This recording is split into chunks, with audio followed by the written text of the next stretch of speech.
Welcome to Barns and Farms with a side of cornbread, y'all. Today we're doing something a little different. We're going to do a reverse podcast episode, which means we're going to turn the mic around and I'm going to be answering the questions today, which is a little bit maybe out of my comfort zone even more. So asking our questions today, Kristen Sargent's going to be the interviewer. She has been a friend of mine for over 20 years. She is the mastermind behind our brand and our social media. And also, she was one of my first real estate clients. I believe her mom, Diane, was my first listing, and then Kristen was my second listing in Black Mountain. So we have a lot of history together. So long ago. It was, and hopefully she's not going to ad-lib on me too much today, but you know what? Let's see how it goes. So everybody, welcome Kristen to the mic. Well, thank you for that intro. We have been friends for a really long time. I know. I thought about this morning. I was like, oh, it's been over 20 years. Wow. Yeah. Well, it's been a fun 20 years. It has. And our time has taken shapes over the years. Working together in some form for a long time. Isn't that funny? Started at Veranda. That's right. Which I went to have lunch at Veranda not long ago. It's the first time in a long time. Did they have the Hungarian? They did. They had the chicken salad. I mean, you know. Yeah. It's essentials. Black Mountain essentials. That's right. That's right. Okay. So we're turning the mic around on Shayne today.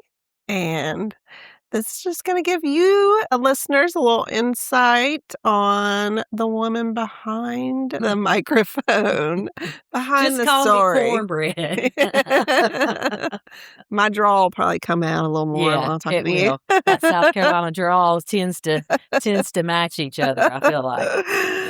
Okay, so let's just get started. I'm going to start with asking, who is Shayne Hollifield when she's not closing deals or behind the mic? That's a good question. Just a country girl at heart. Feel like, I just roll with it. I'm always busy. Yeah. Always doing something different every day. But you can most of the time find me in the car 99% of the time. But the days that I'm not in the car, my favorite place is on Lake Greenwood, sitting on the porch, listening to the crickets. Well, I can attest to the fact that you're always in the car because that's when I get my phone calls. That's the best place to make phone calls, too. And I have been on that porch also, listening to crickets and watching turtles, and it is very special. It's peaceful. So, okay, for the first time, you're the one answering the questions. Are you ready? I think so. Okay.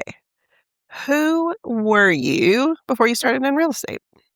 Well, before real estate, real estate's my third career. So I feel like mainly before real estate, I was a mama, a Mimi, and a wife, basically, the normal things, but went through a career of being a stenographer, a court reporter, and then I was in the food service for many years, which is how we met. What do you think from those past lives? How did that kind of build you up to become a real estate agent? I think some of the skills that I learned through those careers have definitely helped in real estate.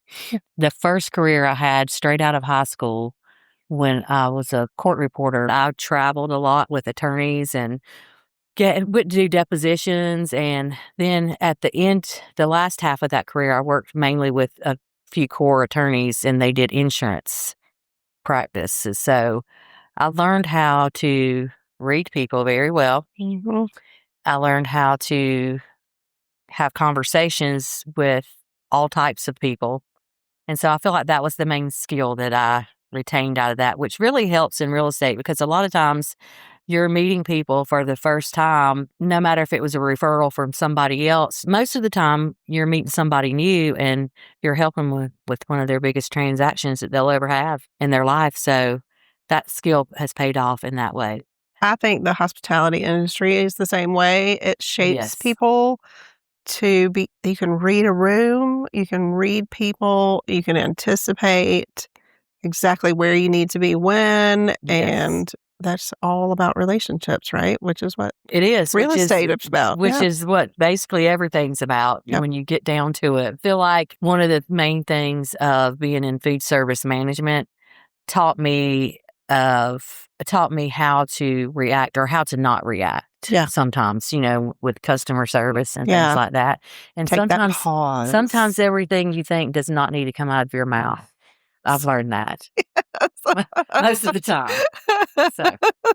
So let's move on to what were some of the hardest seasons you think that shaped you as a person? I think the years that I spent in survival mode, and that's encompassing a lot of things, but, going through those careers, going through moving, I was previously married. So there's been a lot of changes and changes with my kids, So I feel like I lived in survival mode for a long time. Mm. And so I think that has changed me because I've learned the hard way a lot of things. There's some people that thrive in survival mode, and there's some people that sink. Yes. So I guess you're one of the people that thrive in survival mode. I feel like I thrived in it, but I no longer want to thrive in survival mode. My goal is to never have to go back into survival mode. I mean, we all have some form of it. Yeah. I feel like we always will, but yeah, there were a few years that it was really, looking back, it's like, oh, wow, okay, we made it. Yeah. Well, that's growth, right? Yeah, it is. That's where we grow and that's where we thrive, and that's what takes us to our next path. How do you think God has directed you on your path? Well, I feel like he definitely had something to do with me going into real estate because I usually make rational decisions, and I'm always like, because of survival mode, always making sure that things are handled, look down the road. This can't do this because this has to be done, no risk. I lived that way a long time. And so when I turned 50, I'm not kidding. It was like God said, you need to go into real estate and don't worry about it. And my grandmother had passed away, my granny, and their lake house was sold. And so I had some money, and I took that money and I paid off all my credit cards. So I didn't have any credit card debt. And I told Randy, I was like, Randy, buddy, you're going to have to step it up because I'm quitting my salary job and I'm going into real estate. And he was like, what do you mean? I'm like, I need you to make as much money as you can. He's like, okay, he did it, but those were survival years to the beginning of real estate. But so, yeah, I was actually didn't have my real estate license when I quit my salary job. I was working as an assistant, which is how I ended up with Mary Noble. I worked as Mary Noble's assistant until I got my real estate license, and I had learned so much during that time from her that I had your mom, several other people lined up. Let's go. Yeah. So I jumped in and just took the leap of faith. And so that's sort of how I feel like we had another God moment with Noble Company in 2020 because, we started our own business, our own firm 3 weeks before COVID hit. Yeah. And I did one time, my rational old self said, wow, is this really the right thing to do? I mean, start a business right now. Yeah. But then that second went away and I was like, nope, this is what we're doing. And, I'm the pusher. Mary Noble's the one that thinks about a lot of things. And so I was like, I can't be thinking and her thinking this will never work. So that was one moment. And then I feel like this year, I don't know what he's pushing me to do, but I feel something. That fire horse. Yeah. The year of the fire horse. Yeah, that fire horse. Like, I don't know what's going to happen. We'll see. Yeah. Stay tuned. I don't know. So had you had any real estate? Like, what do you think made God say, hey, you go into real estate? Well, I had talked about it with somebody else that was in real estate. I went back and forth for a couple of years, but I was not willing to take a chance because I needed that stability. Yeah. And I mean, it's probably several years, probably at least 4 years before actually doing it. But something about when I turned 50, I'm like, can I be in food service the rest of my life? I don't think so. I mean, I was working at Blue Ridge Assembly and I loved it there. I loved their mission. I loved the fact that, all the kids that came in, it was very rewarding in a way, but it was very not rewarding in other ways too. And I thought, I can't do this the rest of my life because it's a lot of hours. Takes a toll on your body for sure. It does. Who's Randy? Who's Randy? Oh, Randy. Randy is Black Mountain's last cowboy. That's my husband. He is born and raised in Black Mountain. And those that know him know he doesn't like to get out of Black Mountain much at all. He's a stonemason, and boy, he's stepped it up. And ever since then, I have to hand it to him. He's been super blessed with work. Not one marketing, anything. All of his work is word of mouth and the good Lord. Yeah. So. Well, it sounds like y'all are both on the right path. Things fall in place when you're on the right path. I feel like I push him a little bit, and he's not wanting to be so much on that path. He would rather be out there doing the actual rock work, playing with those rocks, and sometimes he doesn't get to do that as much. So. Yeah. Well, he's very talented. I have seen his work, and he's very talented. Yes, definitely.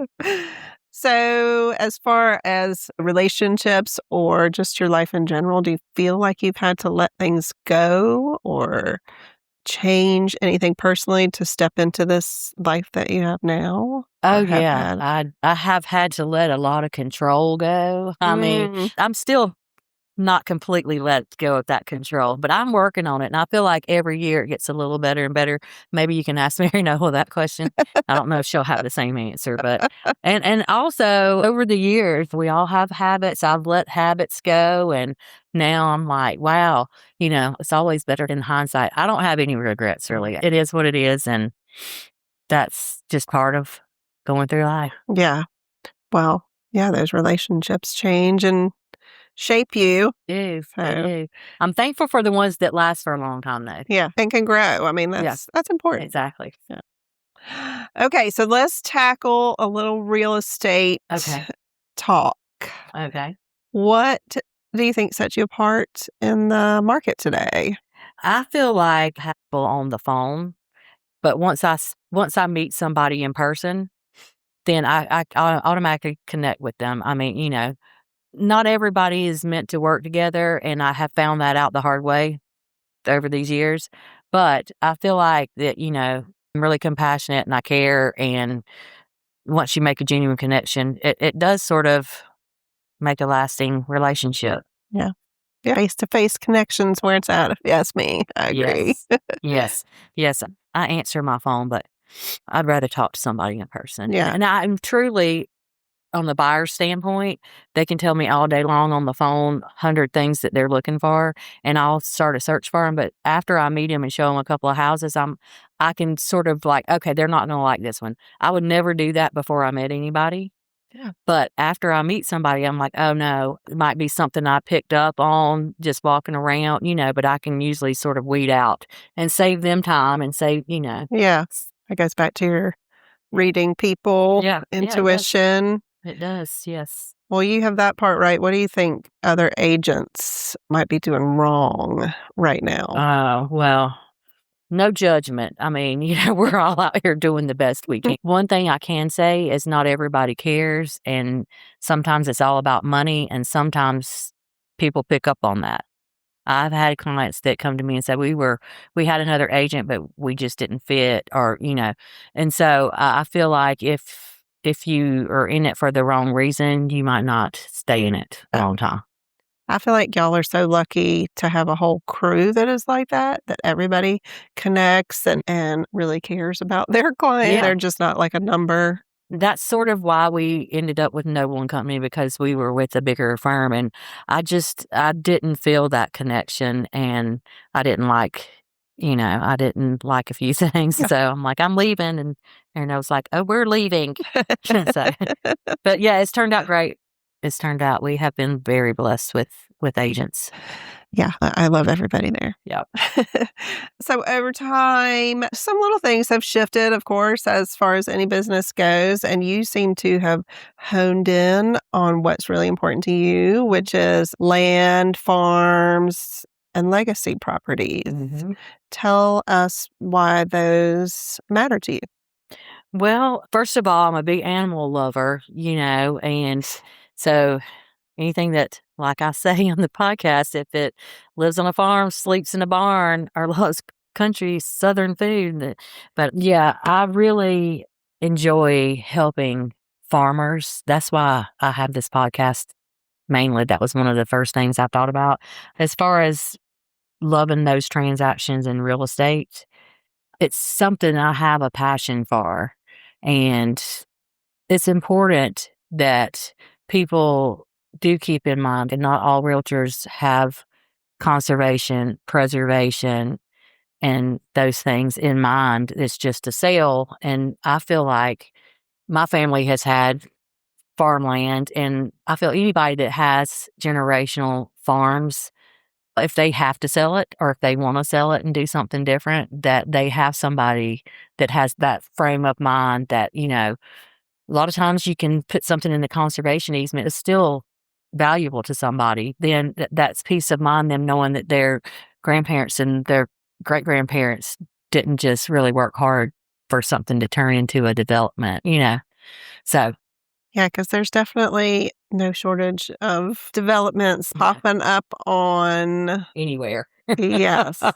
Anywhere. But yeah, I feel like that just is sort of my passion. And I mean, I love going to the equine properties, and, I've learned a lot of things, growing up in the country and stuff. But you just see so many things like cattle farms. I've learned a lot about cattle farms. I think in this area and growing up in South Carolina, the rural areas, you take a lot of that for granted, and it's just there. And things are changing now, and farmers are working so hard to keep what they've got. And it is a shame to see developments come in and take that land and just turn it into cookie cutter houses. So having people that care, It's because important. that's what this area is about, I mean, really. and that's what defines legacy property. If it's been handed down for generations, and sometimes things happen and change and you have to sell it. But it's important that there's people that care about that. And because farms are homes too. that's right. So what does home mean to you in a transaction? Oh, home can mean many things, like home to the horses. I love a good barn, and I've had some equine clients that I've helped, and then we went to see a property, and she called me back that evening. She's like, I wanted this house, but I need to go back and look at the house because I only remember the barn. I'm like, I'm sorry, that was my fault, because we started in the barn, but it was a great barn. But home is definitely where your heart is. I know that sounds cliche, but wherever your family's at. But home also falls into that legacy, and I can tell you this from experience. I've lived in Black Mountain for almost 30 years now, but just last weekend when I went back down to South Carolina and spent a couple of days, text Randy because he doesn't like to go out of his bubble. And I was like, I really wished you loved it down here as much as I do. Oh. Because it's home. Yeah. And that's what he said. He said, that's your home, And I went and showed some properties on Lake Murray. And so I got to drive from Lake Greenwood down, and all those back roads, all those farms. Yeah. I mean, it was like the best day ever. I was just so happy that day. Yeah. And it's just because that's home. Yeah. So it's pretty special that you get to I have two homes. See. Yeah. I mean, that is really special. North Carolina mountains. Yeah. South Carolina I state. think it's the best of both worlds for sure. All right. Well, shift a little bit. I want to Okay. ask you a couple of just Okay. simple questions. What would you say the proudest moment for you as a broker, owner of real estate company would be? Definitely our work family. Mhm. You, the agents, that's my proudest thing, because I could not have a better group of people. Yeah, it is a good Don't make me group. start to cry or something. It is a good group.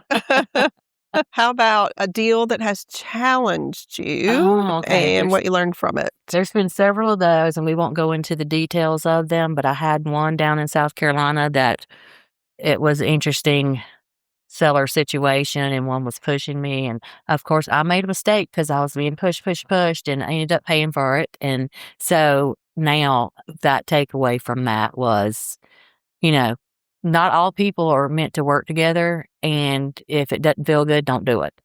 That's a good. Yeah. If it doesn't feel good. Oh, she said, I have grown from my survival mode, because survival mode is the one that made me get out there and sell 32 houses the first year that I had. Do it anyway. Yeah. Now. Do it anyway. Yeah. And it's nice that you have the opportunity to be able to step back and and say, if it doesn't feel right, don't do it. That's fair to everybody. Yeah. Yeah. It doesn't feel good when somebody does that to you, but at least they're being honest. Yeah. Because it could turn into something more complicated if it doesn't happen. So. Yeah. All right. So let's talk a little bit about this podcast, Barns and Farms with a Side of Cornbread. Yes. What inspired you to start this podcast? I can't really remember thinking, I want to do a podcast, but I thought it sounded fun. And of course, if I'm going to do a podcast on anything, it's going to be on what I love, and Barns and Farms. And then I started hearing recordings of my voice, and I was like, oh, well, here's a way to capture my foodie side, because if anybody that knows me knows I'm a foodie. So let's just throw in Barns and Farms with a side of cornbread. Not that it started because I sound like cornbread on recording, but it did open the door for me to have episodes about food, about restaurants that I like, and different things, and chefs that I like. So. Yeah. And they're all intertwined, right? And they get their product from farmers. Exactly. That's exactly. It's a lot about what this area is about, for sure. And I did a podcast on Tuesday, a farmer up in Barnersville, and he said, I listened to a couple of your podcasts, and boy, they're just about a lot of things, aren't they? And I'm like, they are. I said, I like that they're about a lot of things. He said, me too.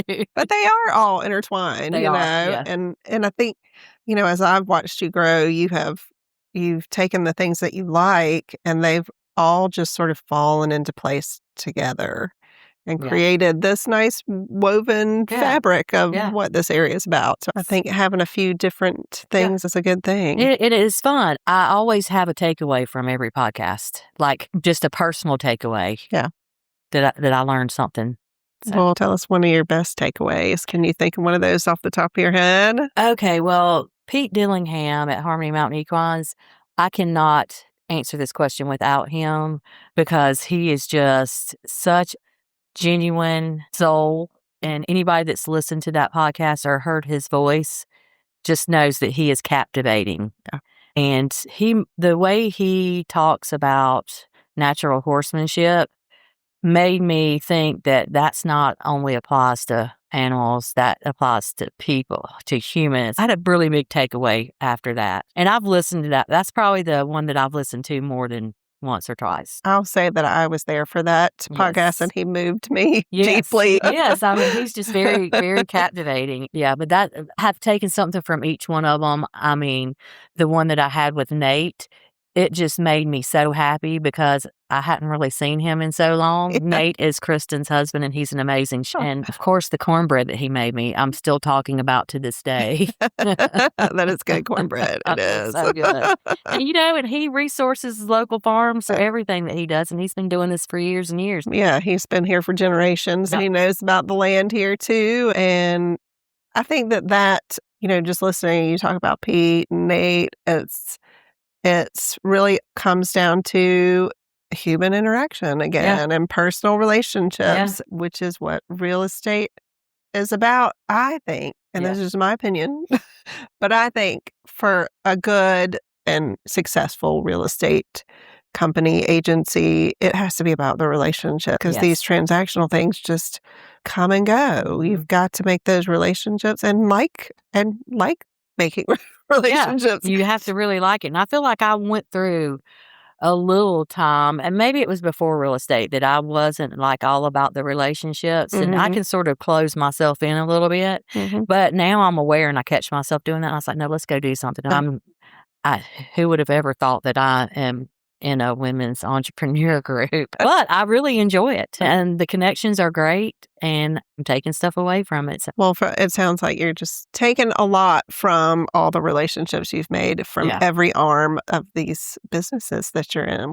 My next question is, what story are you really trying to tell through your podcast? I kind of feel like maybe that's it, but there might be more. I mean, I feel like that sort of sums it up. Yeah, I really want to be able to, so farmers are not, like, I have asked for several podcasts from local farmers, and they were not being ugly, but they turn me down. Yeah. But it's because farmers just are not the people that are going to get out there and do a podcast episode. Well, they don't have a whole lot of free time. That's not their way. I mean, Yeah. you know, most farmers are country people, and I can never get Randy Hollifield on the podcast. And he'd be like, "What are you doing? What do you mean you got to go do a podcast?" Yeah. You know, but so I feel like any farmer that will agree, or any equestrian, you know, anybody that'll agree to get on the podcast, their voice needs to be heard, because farmers' voices are not heard enough. And that's really sort of where Barns and Farms with Sonacore bred. Yeah. Remember when you first started, and I think it was right after Helene that you really got in there, because you were working hand in hand with so many farmers with all of the resources that need to be pulled from all over the area. And that's a great example of why it is, and farmers' voices need to be heard. I want to get back. Haley did an amazing job after Helene at Olive Branch Cattle Company, and we keep talking about doing another podcast because their property has grown so much since then. Like they've added so much, and her business has sort of grown since then. So we promised by the end of the year we're going to do another episode down at Olive Branch. But that was super important, and that sort of helped me know that this is sort of something that I need to do. Yeah. Yeah. They're special. That's a special place too. It is. It is. I feel like every episode is just something special. Yeah. So, women, farm, food, stories. I guess you've said kind of why you'd like to highlight all of those. Is there anything you want to add? Sometimes I feel like I just like to do it so I can sometimes be funny too. You know, I always like to throw a little bit of humor in there, but it's truly about people's voices being heard. And if I can help that, I mean, you know, it's not like my podcast is a huge thing, but I do feel like, you know, the more farmers that listen to it, they might share it with their friend, and hopefully more people will be hearing from farmers. Yeah.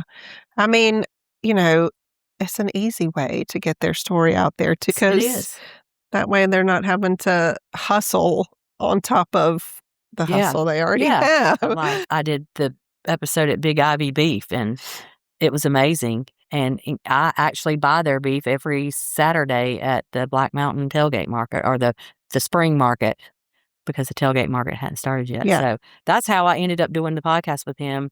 I was there buying, and I was like, this is amazing, and I would love to come out and see your facility and do a podcast. Will you do a podcast episode with me? She's like, no, but my husband will. Oh, because the spring market's behind our Noble office. Company. Yeah. So the market's very conveniently located behind our office. Lots of people coming out on Saturdays, but I think this may be the last one. I don't know the date today. In May, I think May 2nd, or whatever the first Saturday is, it's going to be back at the original. Yeah. And Noble Company is a proud sponsor every year of the tailgate market. So. That's right. That's a big deal. Yeah. That is really one of the best tailgate markets. It is. There's so many of them popping up. Yeah. And I always say I want to go. Like, I want to go to the one in North Asheville. I want to go to Mills River is one I've been trying to get out here to. I go to that one. But it's just like, if I'm busy, I'm like, oh, I'm just going to go to that one, take my stuff home, and then go do what I have to do. So I'm going to try to get out and visit some more. Maybe I'll do a podcast from one of them, you know? I love the Mills River tailgate market, and we get a lot of stuff there. But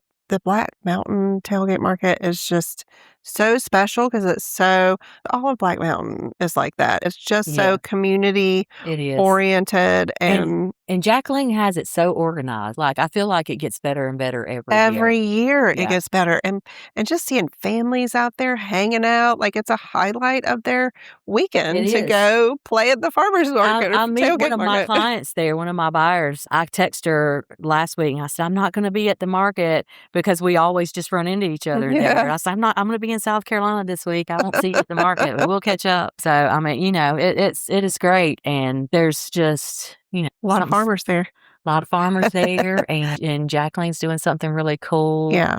Those that don't know should go check out the Black Mountain Tailgate Market or their social media, because she's working to repurpose the food from the market. Yeah. So I won't go into that because it's not my story, but it's really great. Okay, so we kind of already know what your mission is behind your podcast. Do you want to really nail it down into a couple of sentences, or something that really strikes you personally outside of what we've already talked about?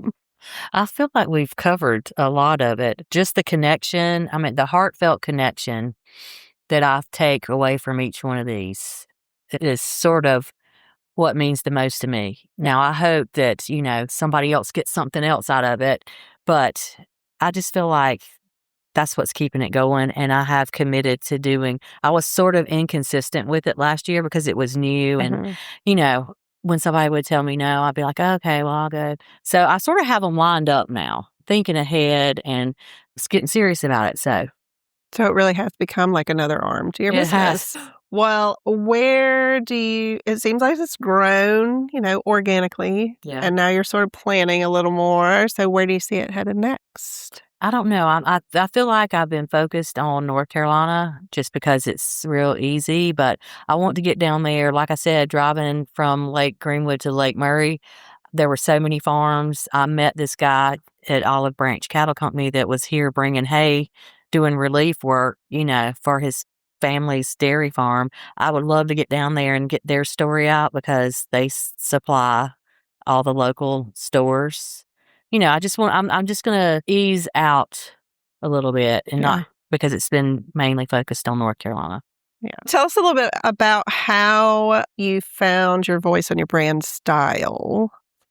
Well, I sort of live the brand. Here I am with my Peace Loving Horses T-shirt on today and my tennis shoes. But I wore my boots yesterday with my dress, so I didn't wear it today. But so it's really not hard, and finding my voice was the hardest thing to do on this podcast because it was so out of my comfort zone. Yep. But I feel like I had a little push from people that love me, and so you included as one of those. Yeah.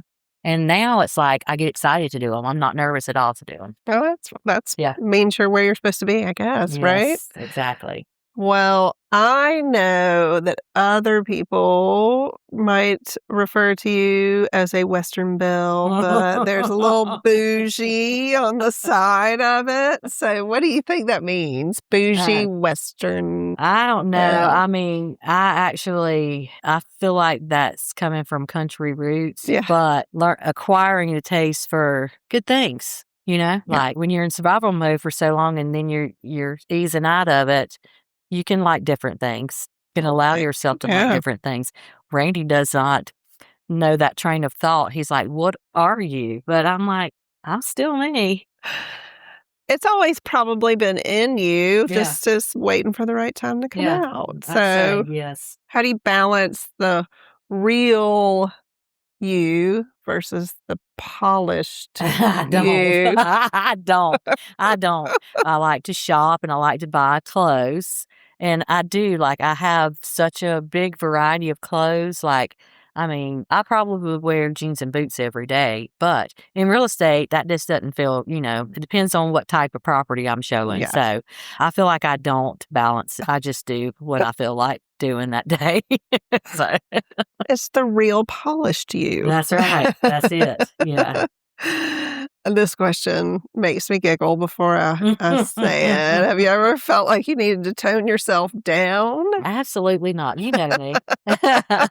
No, this podcast is me just turning the volume up a little bit, Yeah. Well, what about, so you are in this women's work. It's a networking group, yes. Yeah. So pulling from that, what kind of advice would you give to women that want to show up confidently online?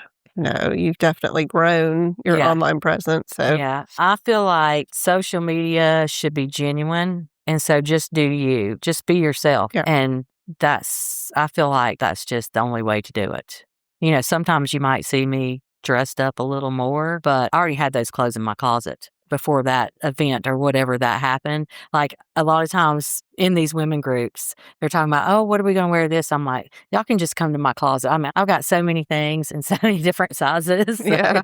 I usually don't have to go buy anything for any event that I'm going to. So, but you would if you wanted to. I would. Oh, yeah, I would. I'm trying not to because I'm trying to build a new barn because I can't have another horse until I get a new barn. So, yeah, we're tearing Lucky's barn down. It's just, she didn't go in it and it's 40 years old. And she only went in when it was 90 degrees, but I feel like I need a proper barn, and this one's going to have a little living space on the top. Randy says it's not a house, it's a barn, Shayne, but it's happening. So let's shift a little bit to legacy and purpose. And I feel like we touched on that a little bit, but let's go a little deeper into what legacy means to you. Okay. I feel like the word legacy, I'm just going to tell you some words that pop into my head when I hear the word legacy. Family is one of the first ones because I think of family legacy as family farms, family land, pride, faithful stewardship. I mean, most of these family properties, it's been a labor of love for generations. You know what I'm saying? Mhm. And being a good steward to the land is something to be proud of. And that's where the pride comes from. Yeah. What would you, to somebody that doesn't know what it means to be a steward of the land, how would you explain that to them? I'll give an example of it because I just did this podcast earlier in the week and he did not know the questions I was going to ask in advance. And so I just asking some general things. And one of his answers was, he's like, he inherited some workers from the previous owners of this 400-acre farm that he had purchased. And he said, I just feel like I own it for now, but when I'm gone, somebody else will be a steward to this land. And it's taking care of the land, like taking care of the grass that feeds the cows that, so there's a lot into farming that people don't think of when they're sitting there eating their ribeye. Yeah, that gave me a little bit of chills because I think that some people might just think of, well, farmers, they're just passing it on to their kids and they're going to farm too. And it's just really about the product. But it's so much more than that when you think about generations to come and, the soil and the trees and everything is feeding our environment. It is. These people are ushering that. Where that farm's at, it's been a farm for generations and generations, and he actually was able to keep some of the workers that knew. He said, these people know this land better than I do. Yeah. So when you look at what you're stewarding, if you could stop and think, what impact do I want to leave? What do you think that would be? Oh, well, let's see. In fact, I want to leave. I feel like it's just simple, but it's not like small. Like, when I say simple, of course, I want to leave like a legacy for my own kids. And I want them to know that, you don't have to have everything. You can be good people. And you just, I feel like in today's world, everybody thinks you need to have everything. And, it's just not that way. So I don't know, like if as many people as I can help, and even in real estate, if I can help them find their forever home or find their next farm that they're going to pass down to their kids, and their kids. That's a big thing. Yeah, that's sort of it. So. If everything disappeared tomorrow, what would still matter? Oh, it would be God and my family. That's just pretty simple. Well, you're building and building something always, you got a different arm here, different arm there. What are you building that people don't fully see? I don't think I fully see it yet either. So just stay tuned and keep listening and maybe we'll reveal that when I know. I don't really know. I do feel like that I'm being pushed to do some different things this year that I had never even thought about before. Oh, it's kind of exciting. Yeah. What do you want people to say about you? Oh, I want them to say that I'm hilarious. I want to be funny.